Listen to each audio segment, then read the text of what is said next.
how this all started is a really interesting story. How did we get here? I mean, this story that happened, this primal story, is still going on. It's still being played out again and again. And it's in Surah Al-A'raf here. The story is a story about two creatures, Adam and Iblis. The dominant opinion is that he was a jinn, but he was allowed into the court of the angels, this angelic court.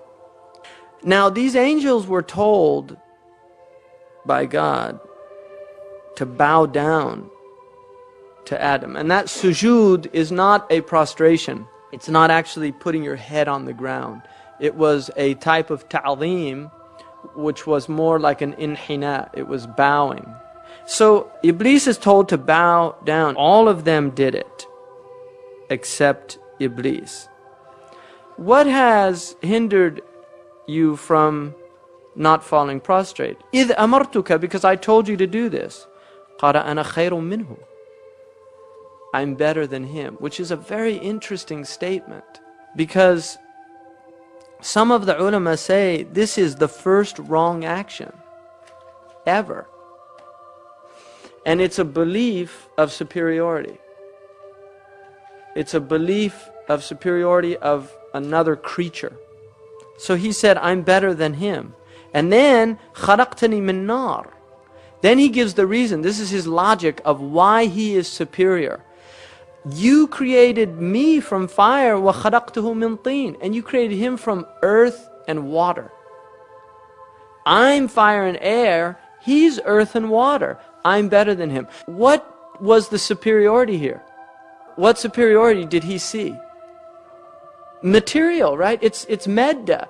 He's looking at the actual substance of what we are made of. Now, what is unique about Iblis and Adam? Both Iblis and Adam, they have this conscious ruh.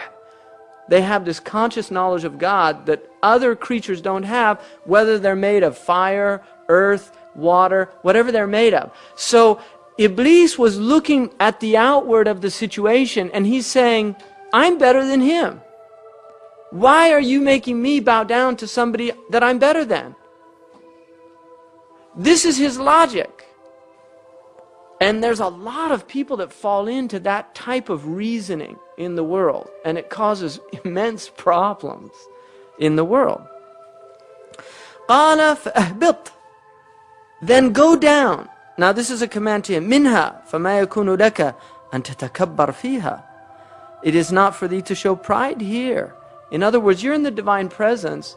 This isn't the place for pride. If you're aware of God, you can't be in a state of pride. And therefore, he was cast out of this presence, because the two can't go together. And then he says, فَخْرُجْ إِنَّكَ مِنَ الصَّاغِرِينَ. Get out of here, because you are the saghir. You're not better, you're worse. You're the humiliated one because of your pride. Because of your pride, you've put yourself under the thing that you thought you were over. So the actual thinking that you were over this other creature has put you under that creature by default. So go out. His kufr is called kufr al-isyan. It's the disbelief of disobedience. And then he says, قَالَ أَنظُرْنِي أَنظِرْنِي إِلَى يَوْمِ يُبْعَثُونَ. Give me some reprieve. قَالَ إِنَّكَ مِنَ الْمُنظَرِينَ. You've got this reprieve. قَالَ فَبِمَا أَغْوَيْتَنِي. This is really key here. بِمَا أَغْوَيْتَنِي, now, because you led me astray. Right? So he's blaming, now he blames Allah. This is the beauty of Iblis. Look at this foolish intellect. First, he says, why didn't you do it? And he says, because I can't do that, I'm better than him. Then he says, بِمَا أَغْوَيْتَنِي, you made me go astray by telling me to do it in the first place. Because I couldn't do it, you said do it. And so it's your fault. It's not my fault, it's your fault. See, he's blaming God for his problems. بِمَا أَغْوَيْتَنِي لَأَقْعُدَنَّ لَهُمْ صِرَاطَكَ الْمُسْتَقِيمَ. I will now lurk in ambush for them. In other words, these humans. Because you told me to do this thing. So it's both of your faults. You told me to do something that I couldn't do.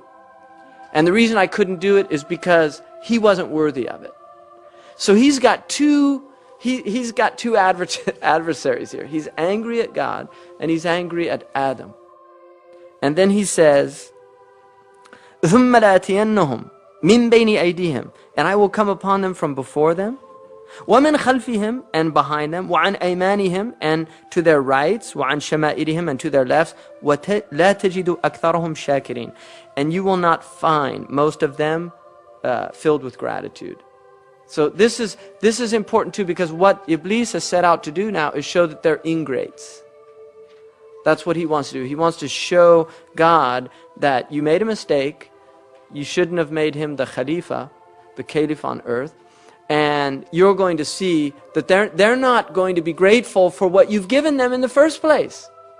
And so it's very interesting, this story, because what it's telling us is that if you place God in his right position and you place yourself in your right position, which is that you see God over you and you're under, in prostration, in this state of submission, shaitan has no access. When does shaitan flee according to the hadith? When you're in sajda. Because he can't bear that.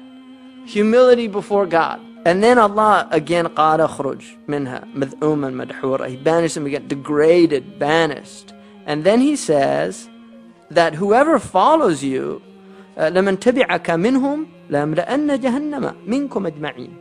I'm going to fill Jahannam with them. Those people that follow you, you're their imam. And you're headed to that place, so you're going to take them with you. So if you take him as an imam, that's where he's taking you.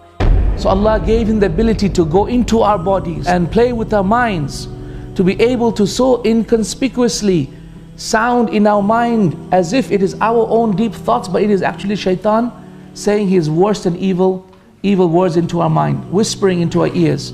And then shaitan said,